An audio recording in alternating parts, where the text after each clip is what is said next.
dibandingkan dengan usaha kita untuk mengetahui faktor apa yang menyebabkan keluarga itu menjadi rapuh, lebih penting bagi kita untuk mengetahui sebab apa keluarga itu menjadi tangguh.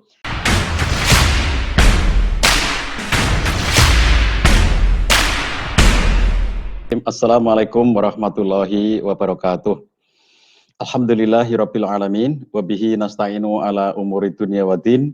Asyhadu alla ilaha illallah wahdahu la syarikalah wa asyhadu anna Muhammadan abduhu wa rasuluh la nabiyya ba'dah. Allahumma shalli wa sallim wa barik ala nabiyina Muhammad wa ala alihi wa ashabihi ajmain wa ba'd.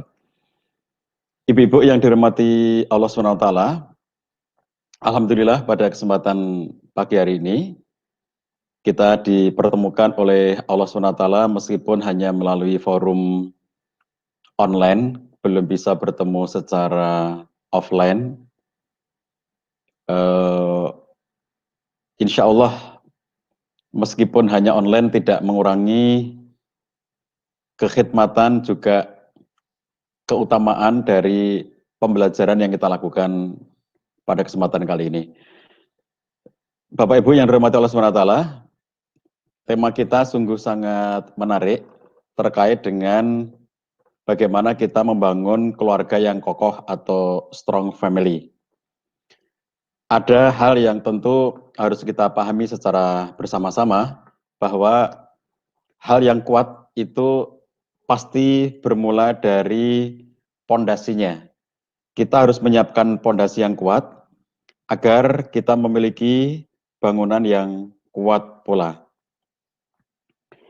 Nah, pondasi yang kuat itu, kalau kita bicara tentang keluarga, adalah pondasi ketakwaan kepada Allah SWT, sebagaimana yang telah dinyatakan oleh Allah SWT dalam firman-Nya, A'udzubillahi minasyaitonirrajim, afaman assasa bunyanahu ala taqwa minallahi waridwan, khairun amman assasa bunyanahu ala syafa jurufin har, fanharo bihi fi nari jahannam.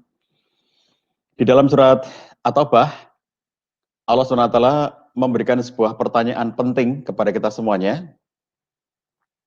Apakah orang-orang yang mendirikan bangunannya di atas landasan takwa kepada Allah dan keridhaannya khairun, apakah mereka itu lebih baik?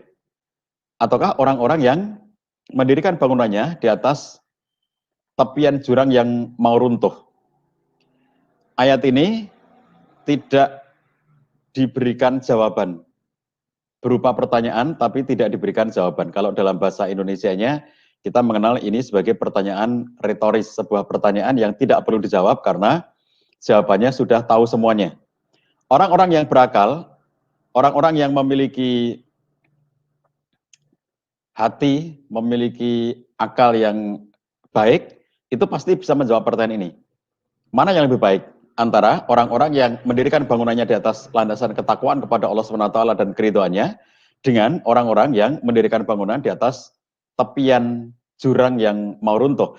Sudah pasti orang yang berakal akan mengatakan bahwa siapapun orang yang mendirikan bangunan di atas landasan takwa kepada Allah dan keridhaannya, itu pasti akan lebih baik dibandingkan dengan mereka yang mendirikan bangunan pada tepian jurang yang mau runtuh. Bapak Ibu sekalian yang dirahmati Allah SWT, oleh karena itu, kalau kita lihat untuk membangun satu keluarga yang kokoh, mau tidak mau harus dimulai dengan membangun pondasi yang kokoh. Dr. Sulaiman Al-Ashqar di dalam kitab tafsirnya Zubdatut Tafsir min Fathil Qadir, beliau mengomentari ayat ini dengan mengatakan bahwa siapapun orang yang ingin membuat bangunan yang kokoh, maka harus mempertimbangkan dua hal. Kata beliau, nomor satu adalah fondasinya, nomor dua adalah struktur bangunannya. Karena kata beliau, bangunan apapun itu akan sangat tergantung dengan seperti apa struktur bangunannya itu dan bagaimana kekokohan dari fondasinya. Nah, ayat ini, Bapak-Ibu sekalian, ini terkait dengan kisah Masjid Diror. Jadi, ibu-ibu kalau mencermati ayat ini tadi, ayat ini sesungguhnya sedang berbicara tentang Masjid Diror. sebuah masjid yang kemudian itu nanti akan dihancurkan, dirobohkan karena masjid itu dibangun untuk menimbulkan tafrikoh, perpecahan di kalangan umat Islam. Oleh karena itu kemudian masjid itu dibongkar, dirobohkan. Tetapi ketika Allah SWT menceritakan tentang kisah Masjid Dirar itu, Allah tidak menggunakan kata masjid, tapi Allah menggunakan kata bunyan. Bunyan itu bangunan. Artinya apa? Allah membuat satu perumpamaan dalam bentuk yang umum, yaitu dalam konteks bunyan. Maka kalimatnya menjadi afaman asasa bunyanahu, bukan masajidahu, tetapi bunyan. Nah, ibu-ibu sekalian, ini artinya ayat ini bisa kita gunakan untuk menjadi pelajaran di dalam perspektif yang sangat luas. Apa saja bangunan, sebagaimana penjelasan dari Syekh Sulaiman Al-Ashqar dalam tafsirnya tadi, beliau mengatakan siapapun orang yang memiliki cita-cita yang tinggi harus berlandaskan kepada fondasi yang kokoh. Jadi kalau kita mau membuat bangunan yang makin tinggi, maka fondasinya harus juga semakin kokoh. Nah ini bab fondasi. Jadi ketika kita menyatakan ada keluarga yang kuat, tidak mungkin kita mendirikan sebuah bangunan, dalam hal ini keluarga, apabila kita tidak mengawali dengan membangun fondasinya. Jadi fondasi ini yang harus dikokohkan. Nah ibu-ibu sekalian, kalau perumpamanya adalah bangunan fisik, maka kemudian kita bisa melihat misalnya pada contoh-contoh yang berlaku di negeri kita atau juga di negeri-negeri orang lain ya. Misalnya kalau kita lihat ada bencana, ada musibah yang melanda negeri kita ini, itu ada bangunan-bangunan yang roboh, seperti waktu gempa, lalu kemudian ada sekian bangunan roboh, tapi ada juga di tempat itu bangunan yang tidak roboh. Bapak Ibu kalau pernah menyaksikan peristiwa besar di Yogyakarta 2006 gempa yang besar itu, kita menyaksikan bagaimana di kawasan yang sama, di daerah gempa itu ada bangunan-bangunan yang hancur, tapi juga ada bangunan-bangunan yang berdiri. Pertanyaannya adalah, dengan gempa yang skalanya sama, mengapa ada bangunan yang tetap eksis berdiri, dan mengapa ada bangunan yang roboh karena gempa itu? Nah, salah satu jawaban yang bisa memberikan argumen tentang ini adalah, sekuat apa fondasinya, sehebat apa struktur bangunannya. Kalau rumah-rumah itu dibuat dengan rancangan tahan gempa, maka berarti strukturnya sudah disiapkan, kemudian fondasinya juga sudah disiapkan. Karena fondasinya tahan gempa, dibuat struktur tahan gempa, maka meskipun ada gempa, maka rumah itu tidak roboh. Dia hanya ikut bergerak, bergoyang-goyang seiring dengan gempa itu, tetapi tidak bisa merobohkan bangunannya. Itu karena kekokohan struktur bangunan dan fondasinya. Di Jepang, Bapak Ibu tahu bahwa Jepang itu sebetulnya secara alam itu potensi-potensi musibahnya sangat mirip dengan Indonesia. Di Jepang itu banyak gempa, di Jepang banyak tsunami, berbagai musibah yang ada di Indonesia itu ada juga di Jepang. Cuma kenapa korban di sana sangat sedikit? Salah satunya adalah karena memang masyarakat Jepang itu sudah membuat bangunan yang tahan gempa dan tahan tsunami. Jadi di kawasan-kawasan yang di situ berpotensi tsunami, maka masyarakat sudah diedukasi untuk membuat bangunan itu yang nanti bisa mengantisipasi tsunami. Sehingga ketika tsunami betul-betul datang, mereka sudah mengevakuasi diri, terselamatkan, dan bangunannya pun itu tidak sampai hancur karena sudah disiapkan struktur dan fondasinya yang tahan terhadap tsunami. Nah, berbeda dengan ketika dulu masyarakat kita di Aceh misalnya, itu karena memang tidak pernah mendesain secara khusus bahwa rumah kita ini tahan tsunami, maka sebagian besar rumah-rumah itu hancur selain memang faktor tsunami yang sangat hebat. Nah, di sini kita lihat, kalaupun tsunami itu tidak hebat amat, tetapi karena bangunannya itu tidak didesain dengan anti tsunami, maka dia tetap akan bisa hancur bangunan itu. Meskipun hanya dengan tsunami yang tidak sehebat Aceh, atau dengan gempa yang tidak sebesar di Jogja misalnya, atau tidak sekuat di Palu yang belum lama terjadi, bangunan-bangunan itu akan runtuh. Nah, keluarga juga demikian, Bapak-Ibu sekalian. Keluarga itu akan mudah sekali runtuh, mudah sekali roboh, mudah sekali dia tercerai-beraikan, terhancurkan oleh satu gempa yang kecil, oleh satu tsunami yang kecil, apabila memang dia tidak mengalami, tidak memiliki fondasi yang kokoh. Nah, oleh karena itu berbicara tentang bagaimana kita membuat keluarga yang kokoh itu, mau tidak mau, itu harus dibangun di atas fondasi yang kokoh. Apa fondasi keluarga kita? Sebagaimana telah dinyatakan oleh Allah SWT di dalam Quran surat At-Taubah ini tadi, fondasi yang harus kita buat ketika membangun keluarga yang kokoh adalah fondasi ketakwaan kepada Allah dan orientasi berharap keridhaan Allah SWT. Afaman assasa bunyanahu ala taqwa minallahi waridwan khairun amman assasa bunyanahu ala syafa jurufin har fanharobihi fi nari jahannam.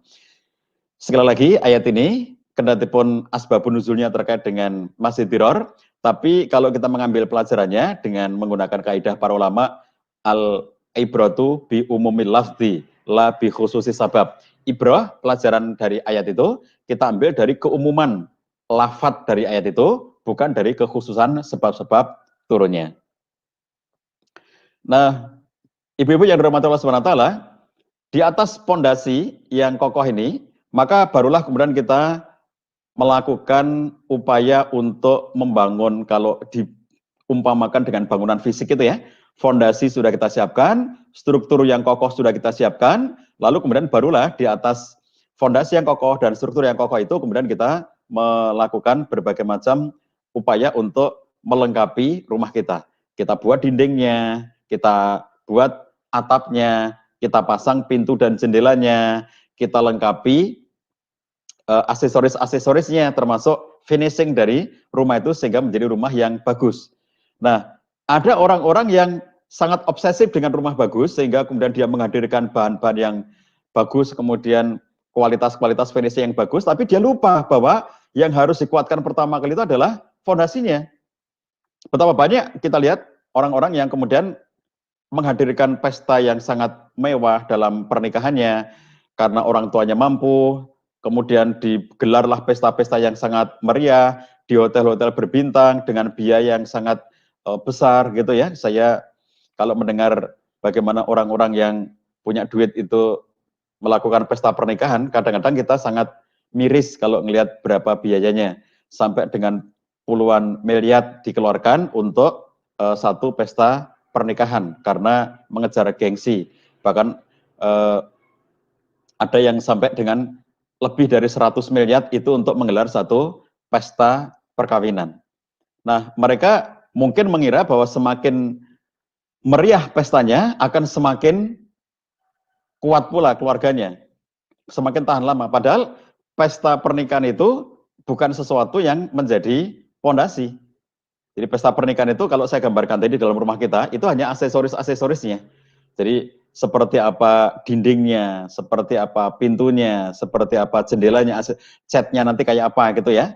Jadi itu hanya soal aksesoris, dindingnya nanti dicat apa gitu, atau ditempeli wallpaper apa, atau kemudian pintunya nanti dicat apa, itu hanya aksesoris kayak begitu. Nah, aksesoris ini tidak membuat kekuatan dalam rumah tangga kita.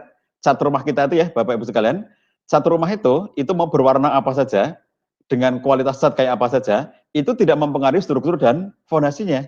Jadi itu hanya menambah keindahan, kemudian soal awet apa tidak awet catnya, tetapi tidak ngaruh terhadap struktur maupun fondasinya. Nah, oleh karena itu, jangan terjebak kepada hal-hal yang sifatnya itu hanyalah hiasan-hiasan, hanyalah permukaan-permukaan. Tetapi yang harus kita pentingkan untuk membentuk keluarga yang kokoh adalah fondasinya. Nah, inilah yang harus kita kuatkan terlebih dahulu ya, ibu-ibu sekalian yang dirahmati Allah Subhanahu wa taala. Membangun keluarga kokoh artinya kita mengokohkan fondasinya. Dan fondasi keluarga kita adalah keridhaan, ketakwaan kepada Allah Subhanahu wa taala dan upaya kita untuk menggapai keridhaannya. Nah, ini fondasi yang sangat penting bagi kita semuanya. Tidak mungkin kita akan berbicara tentang keluarga yang kokoh hanya dari berbicara tentang bagaimana komunikasinya, bagaimana interaksinya, bagaimana cinta dan kasih sayangnya di antara mereka, bagaimana ekonomi di antara mereka. Itu hal-hal yang bercorak sangat permukaan. tapi ada hal yang harus dikuatkan, yaitu adalah fondasinya. Nah, setelah kita menguatkan fondasi ini, Ibu-ibu sekalian, maka kemudian untuk membangun detail-detail dari keluarga yang kuat itu, kita bisa menggunakan berbagai macam ramuan. Nah, salah satunya di materi yang sudah saya berikan kepada ibu-ibu sekalian, ada dua yang saya berikan ya, satunya berupa e-book dan satunya berupa materi PowerPoint. Materi PowerPoint-nya yang saya buat itu dia ringkasan dari e-book. Jadi e-booknya lebih lengkap, lalu kemudian saya ambil beberapa bagian untuk menjadi PowerPoint yang bisa kita gunakan untuk pengantar diskusi pada kesempatan pagi hari ini. Kemudian kalau untuk lengkapnya tentu bisa merujuk langsung pada buku-buku yang saya kutipkan di situ ya. Baik, ibu-ibu yang dirahmati Allah SWT, saya menggunakan hasil studi yang dibuat oleh John Dufresne dalam studi dia tentang Strong Family. Ini tadi saya katakan bahwa ini adalah bagian-bagian yang sudah menjadi renek-reneknya ya. Jadi ini bukan fondasinya, tapi ini adalah renek-reneknya. Bagaimana kita memahami satu bangunan yang kuat, keluarga yang kuat itu, dari salah satunya adalah hasil studi yang dilakukan oleh John Dufresne. Jadi 30 tahun yang lalu, John Dufresne itu membuat satu pertanyaan yang menurut dia penting bagi dirinya dan bagi timnya itu. Pertanyaannya seperti ini. Kami tahu terlalu banyak masalah-masalah dalam kehidupan berumah tangga. Kami mengerti mengapa keluarga itu menjadi rapuh. Kami mengerti mengapa keluarga itu menjadi bermasalah. Tapi, kata John Dufresne, kami tidak tahu mengapa keluarga itu menjadi kuat. Jadi, Bapak Ibu bisa bayangin misalnya di sekitar kita ya, di lingkungan kita masing-masing, ada di antara masyarakat di antara kita, di masyarakat sekitar kita, itu ada yang keluarganya kelihatan memang keluarga yang rapuh, keluarga yang ringkih, keluarga yang tidak kuat, sementara ada keluarga-keluarga yang lainnya yang itu keluarga yang kokoh, keluarga yang kuat. Pertanyaannya adalah, mengapa ada keluarga yang rapuh dan mengapa ada keluarga yang tangguh? Nah, karena John Dufresne itu adalah seorang konselor keluarga, dia sudah menjadi konselor keluarga itu lebih dari 30 tahun. Nah, 30 tahun durang konseling itu menyebabkan dirinya menjadi sangat banyak wawasan, sangat banyak pengertian tentang apa yang menyebabkan keluarga itu menjadi rapuh. Kenapa keluarga ini bermasalah, kenapa keluarga ini berantem, kenapa keluarga ini bertengkar, kenapa keluarga ini akhirnya bubar gitu ya. Ada sangat banyak hal yang dia ketahui dari mengapa keluarga-keluarga itu menjadi rapuh. Tetapi kemudian dia bertanya, saya tidak tahu mengapa ada keluarga-keluarga lain itu yang demikian tangguhnya. Jadi kalau sebab apa keluarga ini rapuh, saya sudah tahu jawabannya, sangat banyak jawabannya. Tapi sebab apa keluarga-keluarga yang lain itu tangguh, nah itu yang saya belum tahu jawabannya. Oleh karena dia merasa tidak tahu jawabannya, maka dia lakukanlah survei itu. Surveinya akhirnya ternyata tidak terasa ya, itu sampai dengan hari ini sudah lebih dari 30 tahun. Jadi John Dufresne itu sampai dengan hari ini masih melakukan surveinya. Dia terus-menerus melengkapi surveinya itu dari satu negara ke negara yang lainnya. Dia kunjungi satu negara ke negara yang lainnya itu, yang jumlah total negara yang pernah dikunjungi untuk disurvei itu lebih dari 40 negara. Nggak terasa ya. Jadi dia berjalan dari satu negara ke negara yang lainnya, dia lakukan survei di negara-negara itu, melibatkan tim-tim lokal untuk surveyor di tempat itu, seperti ketika dia di Indonesia, maka dia libatkan, dia menggait UGM dengan pemerintah provinsi DIY. Jadi akhirnya tim lokalnya itu dari UGM dan dari Pemprov DIY. Lalu kemudian dilakukan survei itu, dan kemudian dia mendapatkan tambahan hasil yang ada di Indonesia ini. Nah, ibu-ibu sekalian yang dirahmati Allah SWT, hasil studi yang dilakukan oleh John Dufresne terhadap lebih dari 40 negara itu, ada hal-hal yang sangat menarik bagi kita untuk kita kaji.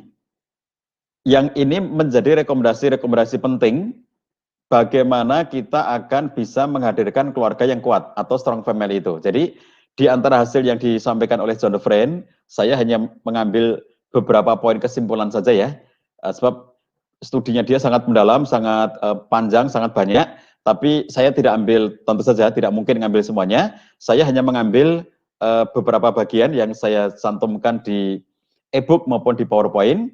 Nanti Bapak Ibu boleh mendapatkannya ya, kalau ingin punya e-booknya atau ingin mendapatkan PowerPoint-nya, silakan minta kepada teman-teman panitia, teman-teman RKI, nanti bisa diberikan oleh teman-teman panitia. Untuk bacaan-bacaan ya, kalau pengen lengkapnya tentu baca sendiri bukunya Pak Defren dan tim itu, yang belum ada terjemahnya dalam bahasa Indonesia, itu masih berbahasa Inggris, dan kita kalau Bapak Ibu tertarik mau membeli, bisa beli online langsung ke toko-toko online internasional ya, beli itu akan mudah didapatkannya kalau pengen mengkaji secara lebih detail.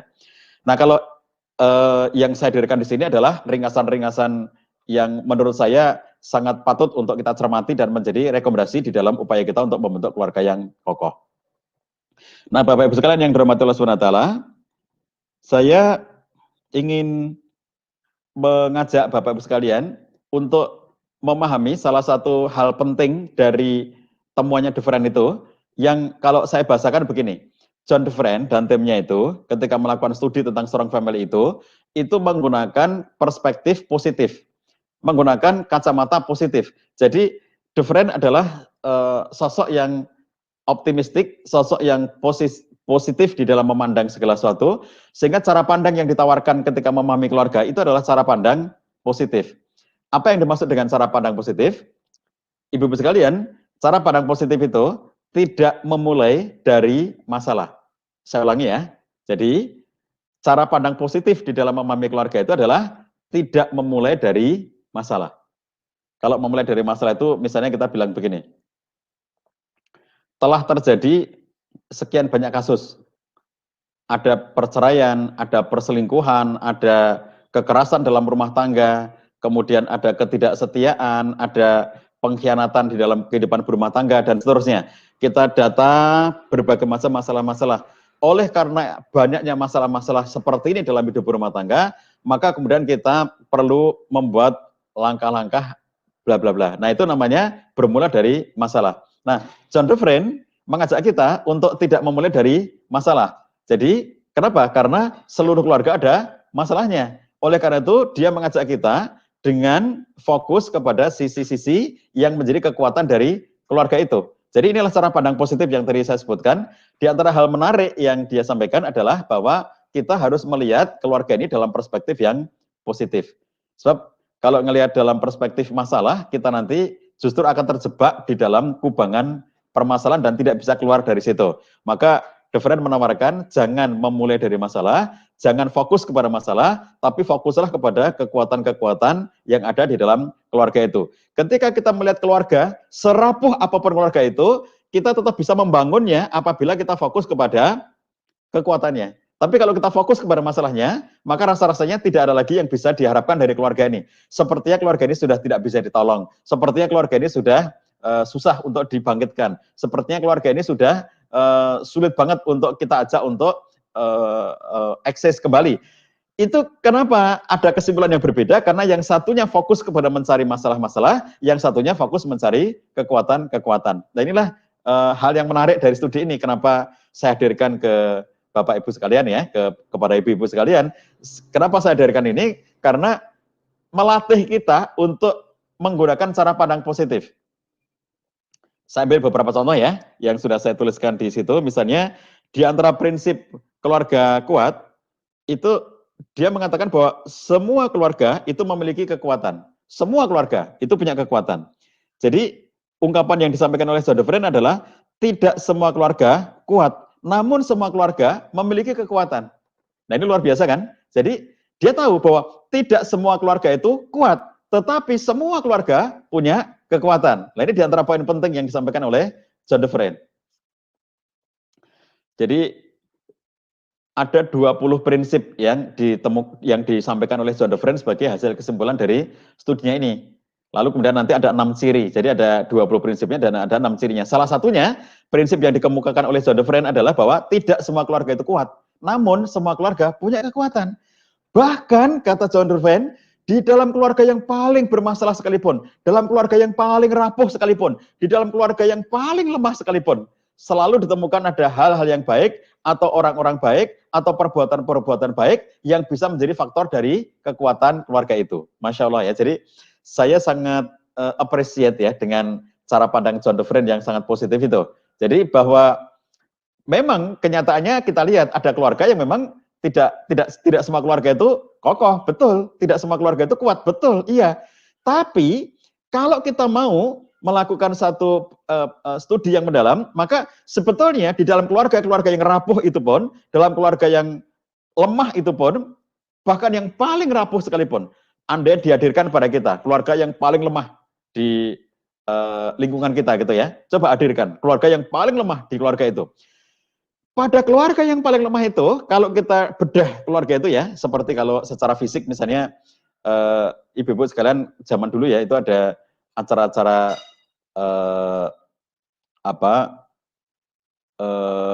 televisi ya, yang misalnya kayak bedah rumah gitu. Ada rumah yang nggak layak, kemudian dibedah dan kemudian dibuat menjadi bagus gitu ya. Nah, bedah rumah ini kan kelihatan rumah jelek, rumah sudah sangat rapuh gitu ya. Terus kemudian tim TV ini datang ya, reality show ya. Kemudian lihat secara langsung dan kemudian dia melihat apa yang kemudian bisa diperbaiki di rumah ini. Nah, di dalam setiap bedah rumah itu tetap saja ada bagian-bagian yang dari bagian rumah yang ada itu tetap dipertahankan. Artinya bukan dibongkar, bukan dihabisin semuanya, karena justru reality show-nya televisi itu ingin menjadi suplemen dari apa yang sudah ada, apa yang bisa ditambahkan. Misalnya, oh ini gentengnya sudah bocor, berarti yang diganti adalah gentengnya. Oh ini kayu-kayu di atasnya ini sudah mulai rapuh, maka itu yang diganti. Tapi bagian-bagian lain yang itu masih dipertahankan, tetap dipertahankan. Artinya apa? Kalau kita belajar dari hal fisik itu ya, secara fisik misalnya kita ngelihat bangunan yang mau roboh, bangunan yang kelihatannya sudah sangat reot gitu. Tapi kalau kita teliti bagian demi bagiannya, tetap ada bagian yang bisa dipakai, tetap ada bagian yang bisa dipertahankan. Lah yang kuat, yang masih kuat dalam keluarga itu, itulah yang dipakai, dipertahankan untuk menjadi penguat dari keluarga itu. Sementara yang lemah-lemah, yang sudah rapuh-rapuh itu yang diupayakan untuk diganti. Itu kalau dalam konteks fisik ya. Saya masih ingat ketika 2016 di Jogja ada gempa besar itu, karena saya mengalami gempanya dan saya ada di Jogja pada waktu itu, kemudian melihat bagaimana situasi rumah-rumah di Jogja yang akibat kena gempa itu ya, itu setelah sekian bulan dari peristiwa gempa, lalu trauma sudah mulai mengurang dari masyarakat Jogja, lalu mereka mulai bangkit untuk membenahi rumah yang hancur itu. Rumahnya hancur, tapi dari rumah yang hancur itu sekalipun, mereka kemudian mengais-ngais apa yang bisa digunakan sebagai pembangun, unsur pembangun rumah yang akan mereka dirikan kemudian. Apa yang didapatkan? Satu, masih banyak banget batu bata yang utuh. Jadi kendati pun rumahnya hancur, rata dengan tanah, begitu dikais-kais, ini masih ada batu bata. Ditemukanlah akhirnya ditumpuk-tumpuk batu bata yang masih utuh itu. Yang kedua, ada batu bata yang tidak utuh, dia terpotong-potong, tapi bagian-bagiannya masih kelihatan, artinya bukan hancur lebur, tidak, tetapi ini kelihatan, ini potongan bata. Jadi satu bata terpecah-pecah, terpotong-potong menjadi beberapa bagian akibat gempa dan keruntuhan benda-benda lainnya. Itu dijadikan satu. Jadi batu bata yang masih utuh ditumpuk jadi satu. Batu bata yang sudah terpotong-potong tadi ya, yang sudah tidak utuh lagi, itu dijadikan satu. Kemudian ada beberapa genting yang masih utuh, yang lainnya hancur lebur gentingnya itu. Yang genting utuh dijadikan satu, genting yang sudah pecah-pecah, yang sudah remuk dijadikan satu. Nah, yang remuk ini tadi pun, itu tetap ada manfaatnya. Misalnya, di antara manfaatnya adalah dia bisa menjadi bagian dari fondasinya ketika kemudian membuat bangunan yang sekarang strukturnya lebih kuat, lalu kemudian itu dijadikan sebagai bagian lantai yang sudah remuk-remuk itu ya, itu digunakan untuk ditumpuk-tumpuk di situ dan kemudian nanti dikuatkan dengan struktur, dikuatkan dengan semen dan seterusnya. Itu diantara manfaatnya. Manfaat lainnya yang saya saksikan sendiri adalah bahwa batu bata yang hancur ini itu kemudian digiling. Setelah digiling itu kemudian menjadi semacam campuran dari kayak semen tapi dengan kualitas yang tentu rendah. Jadi ada semen yang beneran semen, kemudian ada campuran itu untuk digunakan sebagai bahan campuran membuat temboknya. Jadi ada pasir yang beneran pasir yang didatangkan baru, kemudian gerusan dari batu bata yang hancur ini itu menjadi satu tambahan campuran, kemudian ada semen. Jadi bangunan mereka artinya apa? Di dalam rumah yang sudah hancur itu sendiri, tetap dijumpai ada hal-hal yang bisa digunakan untuk menjadi unsur kekuatan dari keluarga itu. Nah, gambaran fisiknya kayak begitu. Maka di dalam hal yang coraknya non fisik ya, misalnya ada keluarga yang rapuh, ada keluarga yang bermasalah. Itu tetap saja kalau kita mau mencermatinya akan ditemukan hal-hal yang menjadi kekuatan dalam keluarga itu. Ada orang-orang baik, ada hal-hal baik, ada perbuatan-perbuatan baik, atau faktor-faktor lainnya yang itu secara intrinsik sebetulnya sudah dimiliki oleh masyarakat kita di Indonesia ini, yang karena kita secara umum adalah masyarakat religius ya, sehingga kemudian ada nilai-nilai mungkin secara tidak langsung ya dari orang tuanya atau dari lingkungan masyarakat sekitarnya yang menyebabkan dirinya bisa terkaitkan dengan sesuatu yang positif. Nah, ini faktor yang kalau kita cermati di dalam keluarga yang paling rapuh sekalipun tetap bisa kita jumpai hal-hal yang baik. Nah, itu ya Bapak Ibu sekalian, saya sangat appreciate dengan hasil ini karena sangat positif. Kemudian poin kedua yang disampaikan oleh John Defren adalah Defren mengatakan adalah penting untuk mempelajari faktor yang membuat keluarga menjadi tangguh. Jadi begini, kalau kita ngelihat di sekitar kita nih, Bapak-Ibu sekalian, ada keluarga-keluarga yang rapuh, kemudian ada keluarga-keluarga yang tangguh, misalnya dalam satu lingkungan ya. Di dalam satu lingkungan, kita ngelihat, oh di lingkungan kita ini ada, taruhlah, dua keluarga yang kelihatan paling rapuh. Sering konflik, sering terjadi pertengkaran di keluarga itu, tidak harmonisnya suami istri, saling melakukan kekerasan dalam rumah tangga, dan seterusnya ya. Lalu kita lihat, oh itu ada keluarga yang rapuh. Sementara di lingkungan kita itu, sebagian besar yang lainnya itu baik-baik saja. Jadi taruhlah kalau satu kawasan, satu lingkungan itu ada 100 keluarga, ada 2 keluarga yang itu rapuh. Sementara ada 98 keluarga yang itu termasuk kategori keluarga yang tangguh. Itu contoh aja ya, untuk menggampangkan kita membayangkan situasi yang saya ceritakan ini. Jadi dalam satu kawasan, RT misalnya gitu, isinya satu RT ini terdiri dari 100 keluarga. Ada 2 keluarga yang paling rapuh, secara ekonomi rapuh, kemudian sering terjadi pertengkaran, sering terjadi percekcokan, sering terjadi keributan, jadi masalah-masalah sangat banyak menumpuk di dalam keluarga itu, 2 keluarga itu. Tetapi ada 98 keluarga yang lainnya, yang itu keluarga yang baik-baik saja, gitu ya. Kalaupun nggak kuat amat, tapi dia baik-baik saja, gitu ya. Bisa menyelesaikan berbagai macam persoalan dalam kehidupan mereka. Nah, menurut John Defren, kalau kita ingin tahu sebab apa 2 keluarga tadi itu menjadi rapuh, itu penting juga sih kalau supaya kita tahu apa yang menyebabkan keluarga itu menjadi rapuh gitu. Tetapi kata John Defren, yang lebih penting itu adalah mengetahui mengapa 98 keluarga yang lainnya itu baik-baik saja. Saya ulangi ya. Jadi kalau dalam satu kawasan misalnya, itu ada 2 keluarga yang rapuh dan ada 98 keluarga yang tangguh. Misalnya begitu. Lalu tentu kita ingin tahu dong, kenapa keluarga-keluarga itu kok rapuh, kenapa 2 keluarga ini bisa menjadi rapuh, kenapa dia sering konflik, kenapa ekonominya terpuruk, kenapa mereka saling melakukan kekerasan satu dengan yang lainnya, dan seterusnya. Kita pengen tahu sebab apa keluarga ini menjadi rapuh. Oke. Kalau kita tahu, maka menjadi penting bagi kita untuk tahu hal yang menyebabkan keluarga itu rapuh itu supaya kemudian kita bisa menghindarinya. Tapi diingatkan oleh John Defren bahwa dibandingkan dengan usaha kita untuk mengetahui faktor apa yang menyebabkan keluarga itu menjadi rapuh, lebih penting bagi kita untuk mengetahui sebab apa keluarga itu menjadi tangguh.